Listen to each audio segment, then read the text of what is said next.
All right, so I got right here. I got right here. I promise no magic tricks. You should be seeing, I'm gonna peek one time. Oh. You should be seeing my great aunt, Ethel Bethune-Simpson, out of Berwick, Louisiana, Black Wall Street of the Bayou. A lot of lost narratives. She was an entrepreneur, trailblazer, fearless woman. You can look in her eyes and see she's staring at you. I promise no voodoo is being put on you. She just really was a trailblazer, a pioneer, fearless. I'm going to tell you a story about entrepreneurship, about business, about narratives that's been lost, and about century-old businesses that are now starting to see the breath of fresh air in this current economy. My name is John Renthrope. I'm a market disruptor. I'm going to give you a slight discourse from a Black American brewmaster, which I know you ain't never seen before. I'm a unicorn. Anybody know what a brewmaster is? Yell it out. Just yell it out. Beer, thank you. I don't know how many people are in the room, but I'm sure you've drinking a pint, you've smelled the beer, you've been in a space with a guy with a flannel shirt, et cetera, family friendly, you name it. But I know you ain't never been served no beer from a Black brewmaster, and that's unfortunate. When I started in this business, I didn't know up from down, and that's partially why I'm wearing this blindfold. I didn't have any mentorships that was offered to me. I didn't have any opportunities. I had to get it out the mud. I learned these skill sets of brewing shortly after Katrina. I was displaced. I had the opportunity to go to the University of Florida. My lifelong belongings was gumbo pots, and I wanted to go into culinary school. Couldn't cook gumbo worth a damn, but I knew how to use YouTube, and we talking early 2010s, late 2008. The internet was completely different, even in that space. So I would be online while you're getting zip files, getting all these things that's causing all kind of damage to my equipment. Every virus known to man, I inhaled it into my computers to learn how to brew beer. I took those kettle pots, started brewing. One thing led to another. Came back to New Orleans, started my company in 2011, and we blazed the trail since. Now, this picture is taken. I did mentorship with Brooklyn Brewing Company, one of the largest Black-owned beer companies in the United States. I had to go all the way 2,000 miles, learn the metro, get my tutelage from who you see is Garrett Oliver. One thing he told me, and it always stuck with me, and I might be ad-libbing, but he said, amateurs practice to get good, professionals practice so they don't make mistakes. I don't make mistakes, and it led me to the Smithsonian. My company, when we created it, we didn't know we was the first Black-owned beer company in U.S. South history. We didn't know we was the first Native American company to be federally recognized by the United States government in beer. We didn't know. I had ambitions. And I still carry those virtues about creating jobs, fostering quality of life, and we was just on that path. Our mission since inception has been brewing for socioeconomic change, one pint at a time, and in a city like this, I said, I'm in. I'll be a student, and never look back. Fearless, and I'm even in this space, I'm still blindfolded. I still don't know what's out there, but one word started circulating. It was market disruptor. I find it in the Reddits. I find it in the Targets. I'm in a space where I'm knee-deep in other enterprises that's been centuries old. My brand, we're only a one-generation company. My competitors are 4, 5, 6 generations of think tanks, you name it. And in a state like Louisiana, there's always the outlier of systemic issues. So unbeknownst to me, I'm fighting, battling, business plans, SWOT analysis, you name it.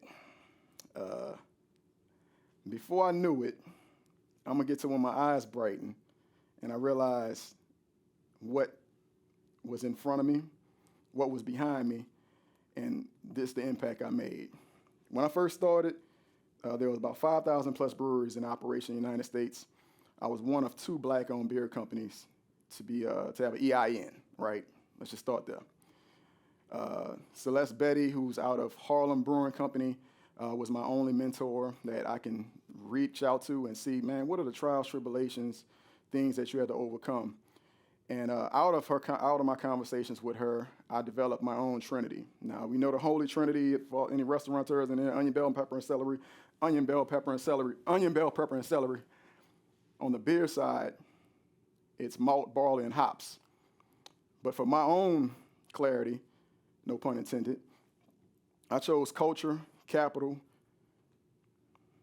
and community. Those three things have been at the center of my desire to make the perfect pint, to create economic prosperity, to allow penetration in a market that's predominantly white male dominated. And success has been achieved. Now I'm gonna take my blindfold off so I can see y'all beautiful faces. This is when my eyes open up. Thousands of miles away, my impact touched Southeast Asia.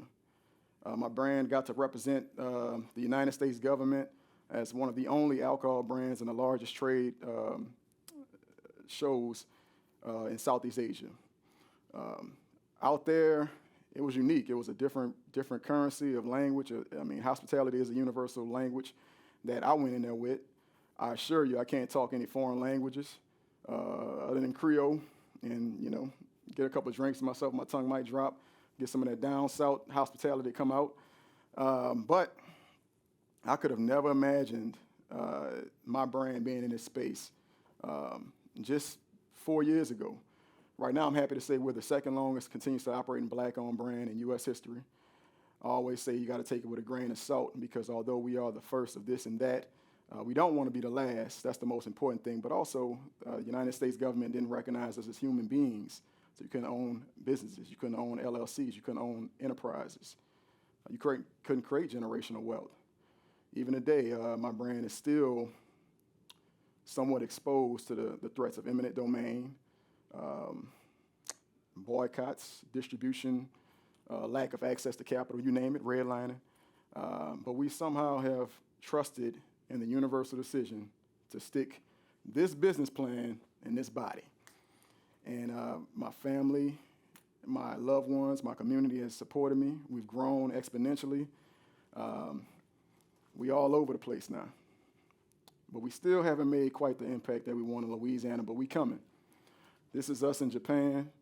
We represented at Food X Japan. It's the largest food and trade show in Tokyo. We did this project last year. We look to see a lot of growth.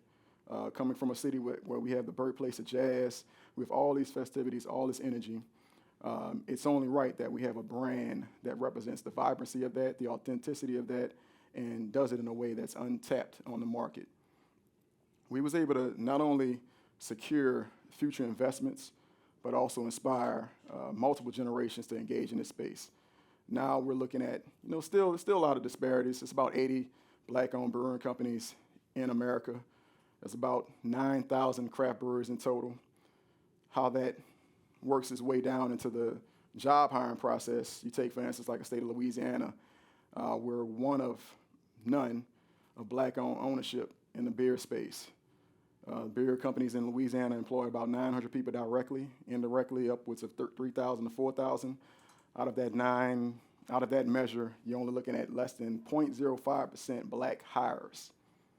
So when we talk about market disruption, we talk about things that limit quality of life. We talk about things that can engage and create quality jobs. Look no further, we're doing it.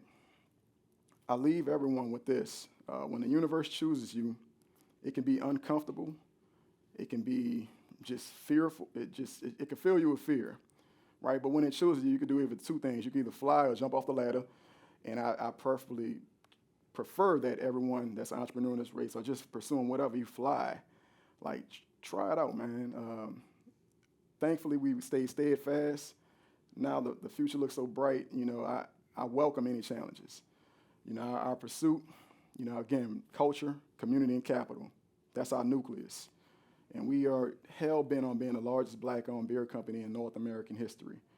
And we look like, based on our trajectory, based on our grit, determination, self-determination, right now we're closing on Akron, Ohio, Osaka, Japan, and Toronto, Canada, as well as New Orleans, of course. Could have never imagined it a day in my life. That's all. I'm going to leave y'all one quote from B. Mike. He states, "Live your ancestors' wildest dreams." And I think this is not the only one, but just one that's doing it in a very unique way in the space of beer. Thank y'all.